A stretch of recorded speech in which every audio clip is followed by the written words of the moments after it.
నూలులో శతాబ్దాల గౌరవం, పట్టు పరంపరకు ప్రతీక, సంప్రదాయానికి శాశ్వత చిరునామా సఖీ. నమస్తే రమ్మగారు. నమస్తే జయ. రమ్మగారు, శివరాత్రికి జాగరణ చేయటం అలాగే ఉపవాసం ఉండటం ప్రధానంగా చేస్తాం కదా.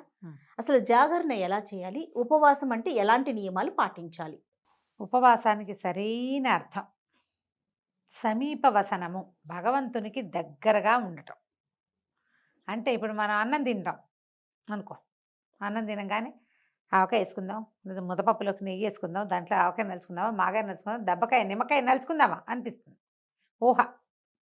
తర్వాత పప్పుచారులో ఉప్పు తక్కువైందని ఉప్పు వేసుకుంటాం, 2 వడియాలు నలుచుకోవాలి, 2 అప్పడాలు నలుచుకోవాలి, ఓ 2 ఊరుమిరపకాయలు కావాలి. ఎంత వచ్చింది ఆసక్తి? అవును, అవునా?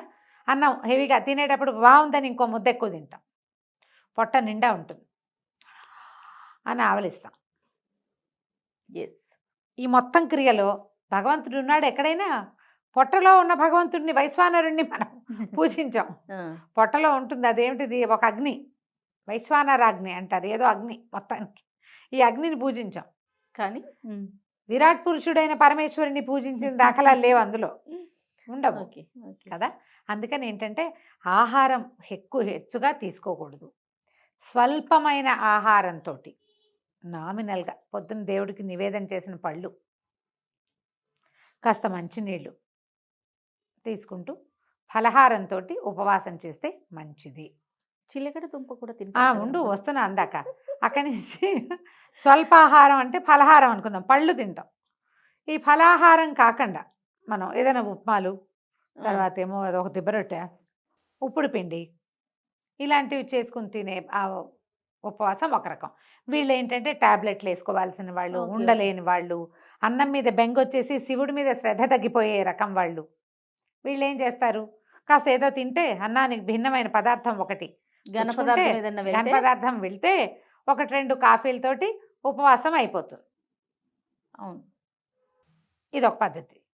పొద్దున్నుంచి సాయంకాలం దాకా అభిషేకాల్లో వాట్లల్లో ఉండే వాళ్ళకి మంచి తీర్థం తప్పిస్తే ఇంకా ఏమీ అక్కర్లేదు. రోజంతా శివనామస్మరణ చేసేవాళ్ళు, వాళ్ళకి అవసరం లేదు. ఖాళీగా ఉంటారు, ఆఫీసుల్లో పని చేసుకుంటూ, ఇంట్లో పిల్లల జల్లాలను చూసుకుంటూ, రకరకాల ఇంటి పనులు చేస్తూ, బిజినెస్ వ్యవహారాలు చూసుకుంటూ కూడా మనం ఉపవాసం చేయాలి అంటే అలా ఉండలేకపోతాం. అవును. పైగా మనకి బ్రేక్ఫాస్ట్కి టైము, లంచ్కి టైము, ఈవినింగ్ స్నాక్కి టైం, ఆ టైములు బ్రెయిన్లో ఫిక్స్ అయిపోయి ఉంటాయి. అది ఫిక్స్ ఇట్లా కొడుతూ ఉంటుంది. మిగిలిన వాళ్ళు తింటారు కొంతమంది అయినా. మనం నాకు ఉపవాసం అని చెప్పాలంటే కొంచెం ఇదిగా ఉంటుంది. ఏదో ఒకటి తిని ఉన్నామనుకో, మనకు కూడా దాని మీద ధ్యాస పోతూ ఉంటుంది. అందుకని కొంచెం ఏదైనా తినాలంటే చిలకడ దుంపలు లాంటివి తీసుకోవచ్చు. దాన్ని ఉడికించి తీసుకోవచ్చు. ఉప్పు అది ఉండదు. ఇప్పుడు ఉప్మా చేసుకున్నాము, ఉప్పుడు పిండి చేసుకున్నాము అంటే అందులో ఏమిటి, ఖచ్చితంగా ఉప్పు ఉంటుంది, నూనె ఉంటాయి. ఇప్పుడు మనం అలా కాకుండా చిలకడ దుంప జస్ట్ కందమూలం కదా, అదే భూమిలోంచి వచ్చింది, దాన్ని కాల్చి లేదా ఉడికించి, ఇక ఏమీ లేదు, దాన్ని అలాగే ఒలుచుకుని తింటే పండు తిన్నట్టే. అంతే, ఉడికిస్తాం కానీ ఉప్పు వేయం. అది కూడా కొంచెం సాల్ట్ లాస్ అయ్యేవాళ్ళు, వీక్నెస్ వచ్చేవాళ్ళు, వాళ్ళకి బాగుంటుంది. అది కూడా తీసుకోవచ్చు. ఫలరసాలు తీసుకోవచ్చు, కొబ్బరి నీళ్ళు తీసుకోవచ్చు. మజ్జిగ కొన్ని చోట్ల పనికిరాదంటారు, కొన్ని చోట్ల మజ్జిగ ఉపవాసానికి పనికొస్తుంది. మజ్జిగ పనికిరాదు, అది అన్నంతో పాటు తీసుకునేది అని ఒక సిద్ధాంతం ఉంది. మన ప్రాంతాల వారీగా దాన్ని మార్చుకోవచ్చు మనం. అదేలేండి, మన ప్రాంతాల్లో మజ్జిగ పనికొస్తుంది అనుకోండి, పుచ్చుకోండి. పల్చటి మజ్జిగ తీసుకుంటే ఆ శరీరానికి ఆరోగ్యము, ఉపవాసం డిహైడ్రేట్ అవ్వకుండా ఉంటాము, ఉపవాసం కూడా నెరవేరుతూ ఉంటుంది అందులోనే. అయితే ఏంటంటే ఈ ఉపవాస నియమము అస్సలు ఉండలేని వాళ్ళు, ఆహారం అత్యవసరమైన వాళ్ళు, వీళ్ళు కూడా మేము ఉపవాసం ఉండాలండి అంటే ఒక చిన్న సూక్ష్మం.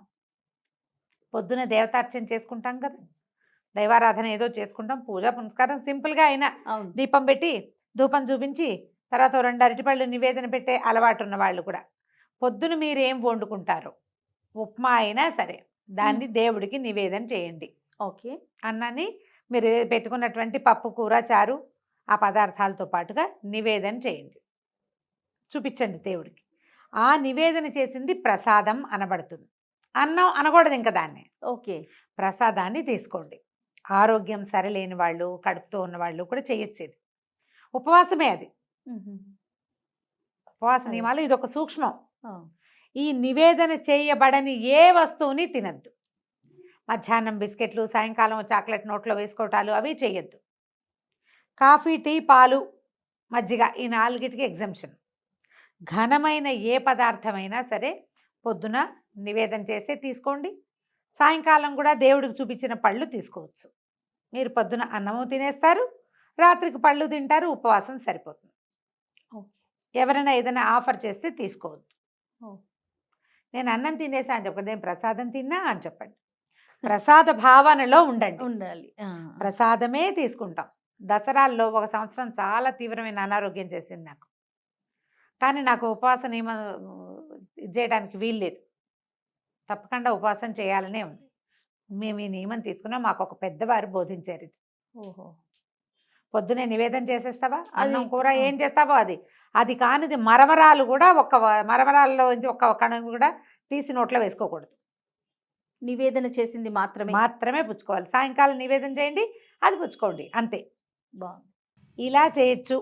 దీంతో ఏ అభ్యంతరము లేదు. ఇంకొక చిన్న అనుమానం రమ్మగారు, మరుసటి రోజు కూడా ఈ ఉపవాస దీక్షను కొనసాగించాలా? కాదు, ఇవాళ రోజంతా ఉపవాసం ఉన్నామనుకో, మర్నాడు మధ్యాహ్నం భోజనం చేయొచ్చమ్మా, దాంట్లో ఏమీ లేదు. అయితే ఇప్పుడు మనం ఏకాదశి, ద్వాదశి చేయమా జయ? ఏకాదశి రోజంతా ఉపవాసం ఉంటాం కదా. అవును. ఏకాదశి నాటి జాగరణ చేసే విధానం కూడా ఉంది, ఇప్పుడు చేయట్లేదు మనం. అవును. ద్వాదశి నాటి పగలు భోజనం చేస్తాము. ద్వాదశి నాటి రాత్రి మళ్ళీ భోజనం చేయకూడదు. ఓహో. ద్వాదశి పారణ చేసి ద్వాదశి నాటి రాత్రి భోజనం చేయం. అలాగే శివరాత్రి మరుసటి రోజు మధ్యాహ్నం భోజనం చేస్తే రాత్రికి పలహారం చేయమనే చెప్తారు, అన్నం తినండి అని చెప్పరు. ఓకే అండి, ఓకే. అయితే దీంతో పాటు మనకి జాగరణ మీద అనుమానాలు. అవునండి. జాగారం చేయటం, ఇప్పుడు జాగరణ అందరూ చేయగలరా? మనం వేతన జీవులం కదా, ఎక్కువ భాగం అందరూ మర్నాడు పొద్దున పనికి వెళ్ళవలసిన వాళ్లే కదా. తెల్లవార్లు మెలకుగా ఉండగలిగే వాళ్ళు ఎవరుంటారో శివనామస్మరణతోటి దేవాలయంలోనో లేదా లింగోద్భవ కాలంలో అభిషేకాలు జరుగుతుంటే అభిషేకం ఇంట్లో చేయించుకునే వాళ్ళు, మఠంలోనో పీఠంలోనో దేవాలయంలోనో సామూహికంగా అర్చనలు జరిగే చోట ఉండేవాళ్ళు తెల్లవార్లు జాగరణ చేస్తారు. ఇళ్లలో కూడా కొంతమంది చేస్తారు జాగారం చేస్తే. అయితే జాగారానికి ఒక నియమం చెప్తారు. తెల్లవార్లు జాగరణ చేసిన వాళ్ళు మరుసటి రోజు పగలు పడుకోకూడదు. ఓహో. శివరాత్రి నాటి మరుసటి రాత్రి పడుకోవాలి. మర్నాడు పగలు పడుకుంటే జాగారం ఫలితం పోతుందని చెప్తారు. అయితే ఇప్పుడు అందరూ జాగరణ చేయలేరు కదా. ఇప్పుడు నీ బోటి నా బట్టి వాళ్ళు చేయరు. మర్నాడు పొద్దున్న షూట్ నన్ను కూడా కల్పేసుకుంటున్నారా? మరి నీకు పొద్దున్నే షూట్ ఉండదు. ఓకే, నిన్ను కలుపుకోక తప్పదు కదా. మర్నాడు షూట్ ఉంది, నువ్వేం చేస్తావు? జాగారం చేస్తావా? అస్సలు చేయను రామ్ గారు. అందుకే చెప్పా. ఓకే. అందుకని మనం ఏం చేయొచ్చు, లింగోద్భవ కాలం వరకు మనం శివనామ స్మరణలో గడిపి అప్పుడు పడుకోవచ్చు. ఉండలేని వాళ్ళు తెల్లవారుజామున పడుకోవచ్చు. అది కూడా జాగరణ కిందకే లెక్కకు వస్తుంది. మనం లింగోద్భవ కాలం అయ్యాక 2 గంటలకు 1 గంట దాటిపోవాలి. 2 o'clockకి పడుకోవాలి. 2 గంటలకు పడుకుని మర్నాడు యథావిధిగా శివార్చన చేసుకుని యథావిధిగా భోజన కార్యక్రమాలు తీసుకోవచ్చు. పగలు పడుకోకూడదు, అది నియమంగా పెట్టుకోవాలి. శివరాత్రి మరుసటి రోజు పగలు పడుకుంటే ముందు రోజు నువ్వు 1 గంట దాకా మెలకుగా ఉండి శివనామస్మరణ చేసే ఫలితం కూడా పోతుందట. ఓకే. ఉండకూడదట, పడుకోకూడదు. పగలు నిద్ర మానేయండి, ఆరోగ్యానికి మంచిది. రమ్మగారు, జాగరణ, ఉపవాసం వీటితో పాటుగా శివనామ స్మరణను మాత్రం వదలకూడదు అంటారు కదా. వదలకూడదు.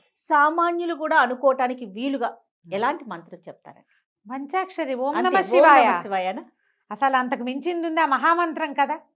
ఉపదేశం తీసుకుని మంత్ర పునశ్చరణ చేసుకోవటే అద్భుతం చేయాలి. ఉపదేశం లేకపోయినా కూడా మనం ఏ ఆలు రాసేటప్పుడు మొదట రోజున అక్షరాభేదం ఓ నమః శివాయ రాయిస్తారు. మనం చదువుకోవచ్చు, అది చాలా చక్కగా చెప్పుకోవచ్చు. నా మాట ఏంటంటే ఈ మొత్తం చెప్పామా, చివరికి కన్క్లూడింగ్ పార్ట్ ఒకటి చెప్తా. చెప్పండి. శివరాత్రి రోజున మీరు ఉపవాసం చేయకపోయినా, జాగారం చేయకపోయినా, పూజ చేసుకోపోయినా, గుళ్ళోకి వెళ్ళలేకపోయినా, లేదా ఈ మన ఏకాదశి రుద్రాభిషేకాలు అటెండ్ చేయలేకపోయినా ఇతరులతో పోట్లాడకండి. మీరు ఎవరితో మాట్లాడుతున్నారో, ఎవరితో కలిసి ప్రవర్తిస్తున్నారో వాళ్ళని శివుడుగా భావించండి. చాలు, అంతే. శివరాత్రి పూర్తిగా సక్సెస్ అయిపోతుంది.